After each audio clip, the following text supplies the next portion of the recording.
Bismillahirrahmanirrahim. Assalamualaikum warahmatullahi taala wabarakatuh. Alhamdulillah, alhamdulillah, alhamdulillah. Syukur kepada hadrat Allah Subhanahu wa taala kerana dengan limpah dan kurnianya nikmat kesihatan dan kehidupan yang kita alami pada hari ini dapat kita sama-sama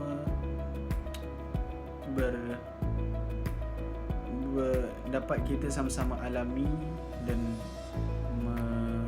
menjalani kehidupan seharian untuk sama-sama kita meneruskan tugas sebagai seorang hamba yang mana merupakan tanggungjawab kita di dunia ini. Pada hari ini saya Ahmad Hanif bin Zulkifli ingin berkongsikan sesuatu perkara ataupun beberapa nasihat sebagai seorang pelajar di mana kita perlu tahu beberapa perkara yang kita perlu lakukan untuk mengurus kehidupan seharian, terutama selepas negara kita dilanda dengan wabak COVID-19. Dengan itu saya pada hari ini ingin mengkongsikan beberapa perkara dan nasihat ataupun cara-cara untuk mengurus kehidupan seharian sebagai seorang pelajar pada tempoh kuarantin ataupun perintah kawalan pergerakan. Pada hari ini sebagaimana kita tahu, bermula pada 18 Mac 2020 kita telah diarahkan untuk perintah kawalan pergerakan di mana setiap rumah hanya seorang saja yang dibenarkan keluar untuk membeli barang keperluan. Kita tidak boleh sesuka hati untuk keluar dengan sebab yang tidak munasabah seperti dahulu lagi, yang mana kita bersukaria untuk melaksanakan aktiviti melancong, beriadah dan sebagainya. Maka di sini kita punya pergerakan agak terhad dan dikawal lah. Jadi kita tidak boleh sesuka hati untuk melakukan aktiviti yang kita suka. Pada masa sekarang kita terikat pada perintah tersebut, dan pada pandangan saya ianya memberi impak yang sangat besar kepada banyak golongan, terutama peniaga, pengusaha syarikat dan lain-lain.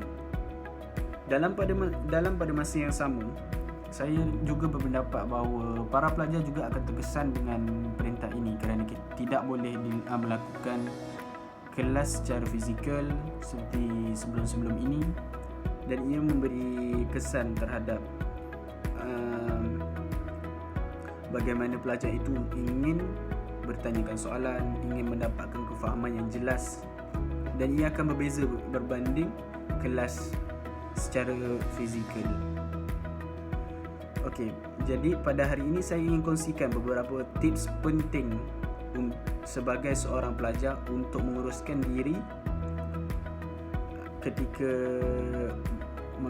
menghadapi kelas semasa perintah kawalan pergerakan ini.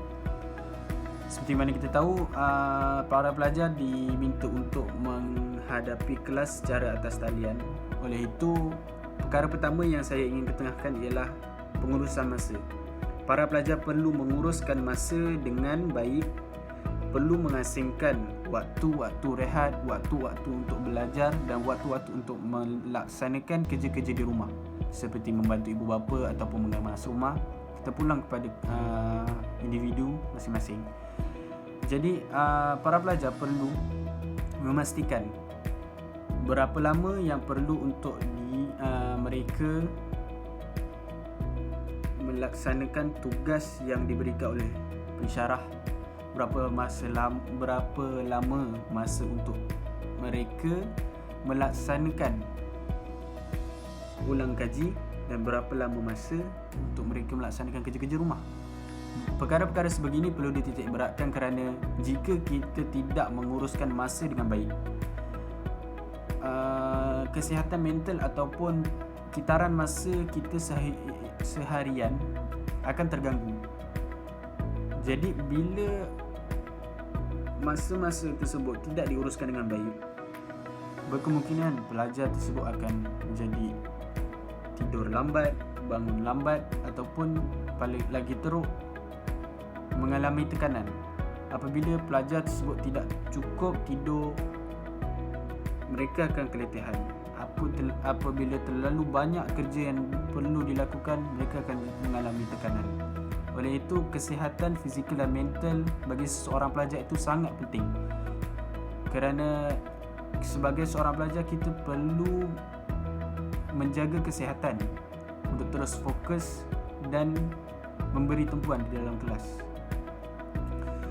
Jadi seterusnya, perkara penting yang kedua yang saya ingin ketengahkan adalah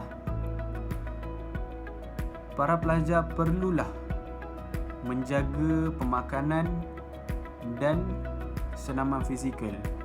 Seperti mana yang kita tahu, kita tidak dibenarkan untuk keluar bersukan, beriadah seperti dahulu, bersukan yang melibatkan persentuhan seperti bermain bola ataupun bermain apa-apa aktiviti yang berkaitan dengan sentuhan tidak dibenarkan. Oleh itu, sebagai langkah alternatif untuk melakukan senaman ketika waktu perintah kawalan pergerakan ini, pelajar-pelajar boleh melaksanakan jogging ataupun larian setempat di rumah jika tidak ingin untuk keluar dari rumah. Pelajar boleh buat larian setempat ataupun boleh rujuk kepada mana-mana pakar ataupun rujuk di YouTube cara-cara senaman ringkas untuk memastikan badan para pelajar sentiasa sihat. Kemudian pemakanan itu perlu dijaga.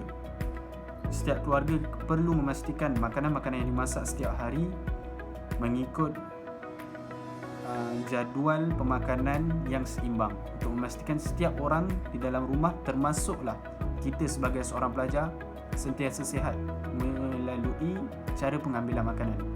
Hal ini dapat memberikan kesan yang baik sekiranya kita menjaga pemakanan, kita dapat menjaga kesihatan kita dan seterusnya memberi impak yang baik kepada mental kita. Seperti mana yang dikatakan, seperti mana pepatah pernah berkata, akal yang sihat datangnya daripada badan yang sihat, atau lebih tepat badan yang cergas. Maka apabila kita menjaga senaman dan pemakanan, secara tidak langsung kita telah menjaga kedua-duanya, iaitu fizikal dan mental. Mental yang sihat amat penting ketika tempoh kuarantin ini, kerana para pelajar mungkin akan mengalami stres, tekanan, malah lebih teruk lagi kemurungan jika kita tidak memastikan mental kita sentiasa stabil dan sihat. Oleh itu, pengurusan masa, menjaga tidur, menjaga pemakanan, semuanya memberi kesan terhadap kesihatan mental dan fizikal. Oleh itu, saya rasa itu sahaja dua perkara penting yang saya dapat kongsikan pada hari ini.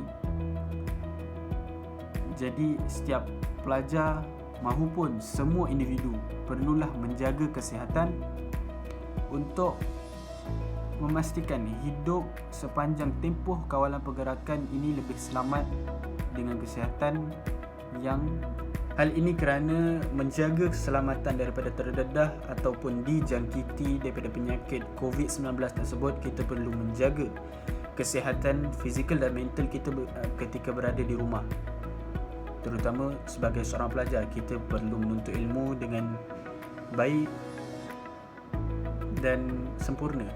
Sekiranya kita tidak menjaga kesihatan mental dan fizikal, kita tidak dapat untuk menerima ilmu yang kita belajar setiap hari di dalam kelas walaupun secara talian dengan baik. Maka semuanya akan menjadi sia-sialah jika kita tidak menjaga semua perkara-perkara penting seperti ini. Oleh itu, sekian sahaja daripada saya, dua perkara penting yang saya ingin kongsikan pada hari ini. Saya harap semua menjaga diri, jaga kesihatan, jaga keselamatan, sentiasa mencuci tangan selepas keluar ataupun berada di luar kawasan rumah, dan jagalah SOP seperti mana yang digaris pandukan oleh Kementerian Kesihatan Malaysia. Sekian itu sahaja daripada saya. Assalamualaikum warahmatullahi wabarakatuh.